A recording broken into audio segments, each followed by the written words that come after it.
Hi guys, hi everyone, welcome back to my channel. So today I'll be talking about some of the funny experiences that I've had since I came to Canada. So I came to Canada in 2019, September 2019. So up until now, these are some of the funny experiences. I mean, most of them happened when I first came, being a new immigrant in a new country, right? So some of these experiences, when I remember them, I just laugh. I'm just like, yeah, this is quite funny.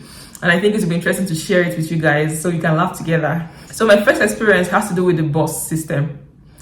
I mean, of course, definitely, I'm not quite used to the bus system here. It was my first time coming here in 2019. So the first week I came as a student, I had to go to the campus, right? I had to go to my school. But I didn't know where it was. I didn't know where the school was. I mean, I had a phone, but you had to kind of get a new phone when you come here. The phone I had then wasn't really working here. I don't have internet. I didn't have anything, right? So I needed to, find my way. So I asked a friend to help write down the address and try to give me the bus system. I need to enter this bus, enter that bus, enter this bus, and all of that. So this was me going out, and I went with my roommate that day. So we're going together. We got an Airbnb very far from school. So we didn't even know that it was quite far from school. But we knew that we had to take the bus. So we entered the first bus, dropped us at the bus stop because we had to take two buses that day. So once we got to the bus stop, we got down and we were going two separate ways. I and my roommate were going two separate ways. And because at that time, I didn't have like a big bag. I had like a small bag. So I needed to put my documents, in a bag, right? But my bag was quite small. So I kept my documents in my roommate's bag that day. And she had it in her bag. And by the time we got to the bus stop, we were trying to even find our way. When we got there, we saw that the time that we had in our paper had passed. So we wanted to find what was the next bus, but we didn't have our phone. We didn't know what bus to take. And thankfully, we found like if someone at the junction there, at the bus stop there, to ask, and she said, oh, she just checked, help us check what we're going to, check the bus to enter. We thanked her, thank you so much. I was going to U of M. I was entering bus 60 or something, and she was entering bus 19. And so by the time bus 19 came, she entered bus 19. I forgot to take my documents. So by the time I remembered, the bus 19 had already gone. I could see the bus leaving. So I was like, in Nigeria, you could run after a car and it will stop for you. I was like, let me try to run after this bus. Maybe it's going to stop to collect my document from the car now. But lo and behold, I kept running after this bus and it didn't stop. It kept going. I was running after the bus. I'm not even joking. People were looking from the window like, what's this girl doing? Like, what's up? They were kind of shocked. Like, I didn't even know. Let me collect my thing now. Stop this man should stop now. Let me collect my documents now. But of course they won't stop. Like once the bus leaves, they don't stop abruptly except at the next bus stop, right? And there's no way I could outrun the bus. There's no way. And the funny thing was that was during construction. During August, September time, there's always this construction happening on the road in Winnipeg. So there were those things, and they were like, so I couldn't even run in a straight way. I was trying to look for ways to run because things were on the road blocking the whole walkway. So it was crazy, but I was running. I think I even stepped on mud. I didn't care. I was running to get my documents. My passport was there. Everything was with her. I didn't have anything. I was so worried. So by the time I saw that the bus had gone, I didn't even know where the next bus stop was. It was chaos that day. I'm not even joking. Now it's funny, but it wasn't funny that day. Just imagine how I was stranded. I felt so stranded. My documents was with her. Only my phone was with me, but my phone didn't have internet. I was stranded. That's just basically what I was just saying, and I was worried. So I had to now come back to the bus stop where I was standing to enter the bus 19. To enter bus 19 to go after her. That was my plan, but I didn't have enough coins. Right? We had already planned for the coin to enter going to school and coming back. I didn't have enough coin to do all of those trips. So, and mind you, I had an appointment in school. I was supposed to be there by, I think, 11 or so, and it was already getting late. So I had to enter the next bus stop. That one came, I think it came late.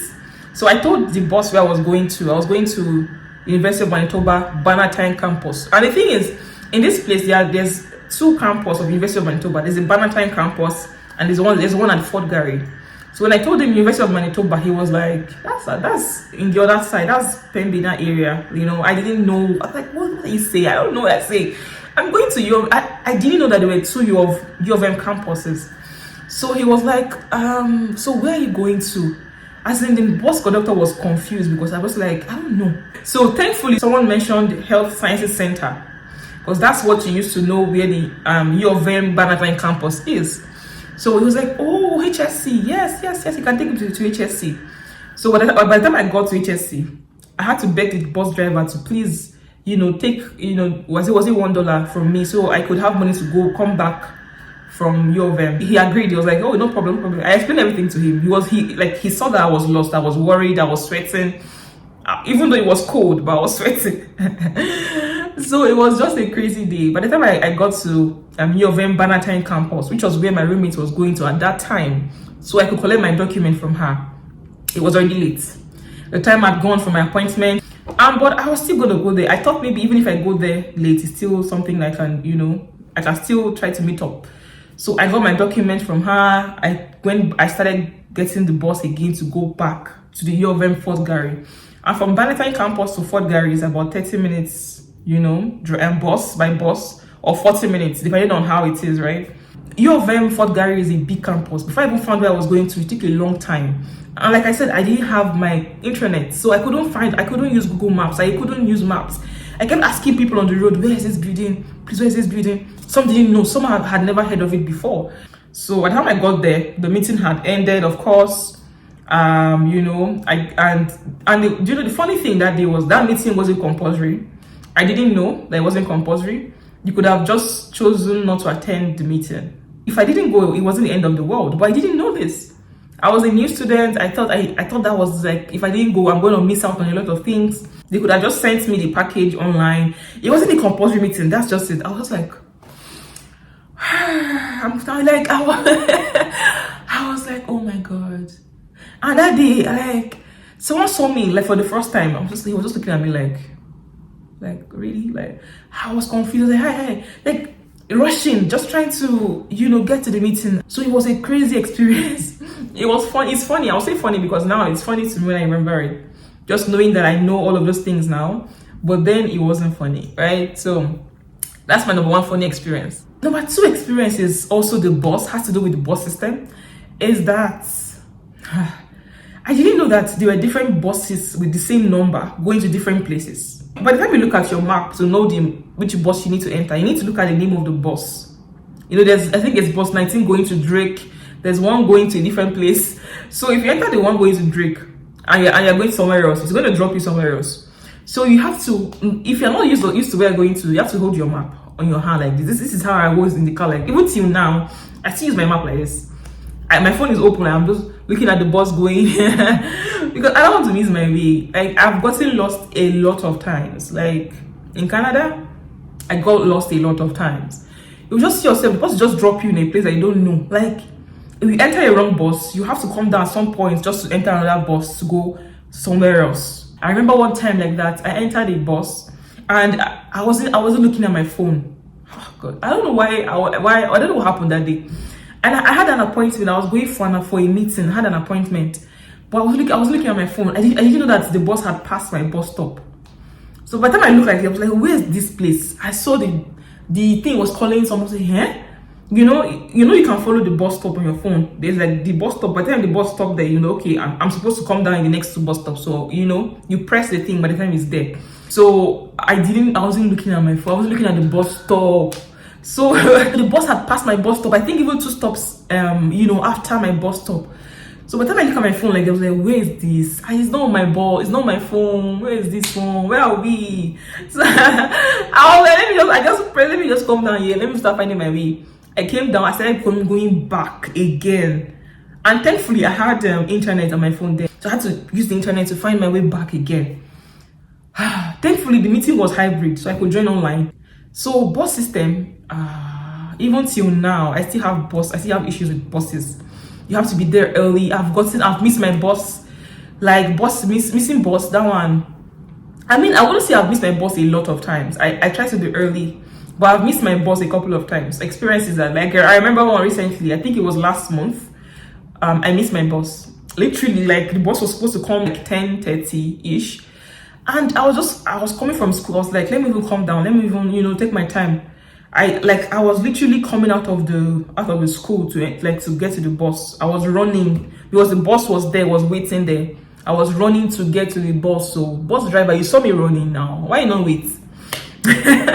Pause, it's not fair now. In Nigeria, they wait for you. If they see you are running to the bus, they wait for you now. No, but seriously, some bus drivers, it's not fair now. Some will actually wait for you. They see you running towards the bus. But this, I'm sure they must saw me because they have like a mirror where they see the back. I was literally almost getting to the point where the bus was and the man drove off. It's not fair now. And I had to not be late for that meeting I was going for. So missing the bus there are many experiences where I've missed my bus, getting lost, missing your bus, entering the wrong bus. All of those experiences, they are numerous. Another funny experience for me is has to do with the road system in Canada.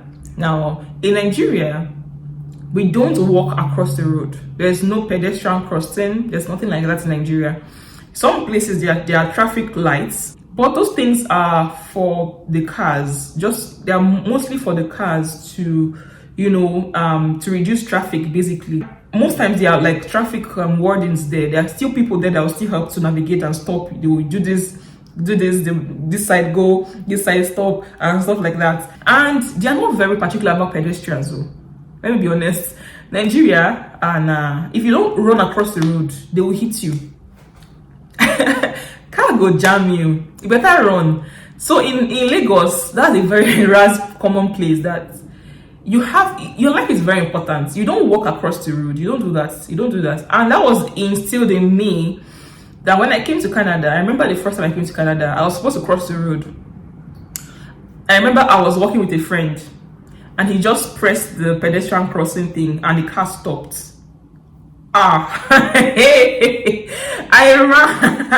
I ran across the road to the next to the other side. The other person was walking at the back, walking. I was looking back like, what are you doing? But don't run. It's like, no, we don't do that here. We don't run in Canada. We don't run across the road. They take pedestrians' life first before the car. In Nigeria, nah, you got to run. The car will jam you. Like, it's your life now. You get. Life is one, no. I have to run across the road. Even till now, I still run. I can't. Even on top of all this their pedestrian crossing thing, car still jam me for Canada. I was still hit by a car in Canada. You see, because I was walking across the road. Well, it wasn't my fault, anyways. It wasn't my fault. The car didn't see me, so the car hits me. But even at that, you see, so you have to be very careful. But that was a funny experience for me because Nigeria has changed some. Like, a country can make you change like your mentality totally. Like, in this whole time that I've been here now, I've tried to, I've adapted to the system where before I cross, there's a pedestrian crossing. Not all parts of the road have that, but there's always a system. There's this thing where there's a hand sign where it stops for, pedestrian and the cars are going. So accident is actually very minimal. I would say, like, it happens, but it's minimal compared to Nigeria.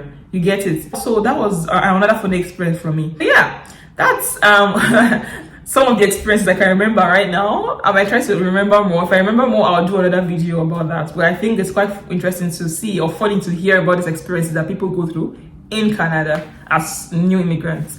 So thank you for watching this video. I hope you enjoyed and you laughed and it was funny, Please like, comment, share, and subscribe. And I will see you in my next video. Bye.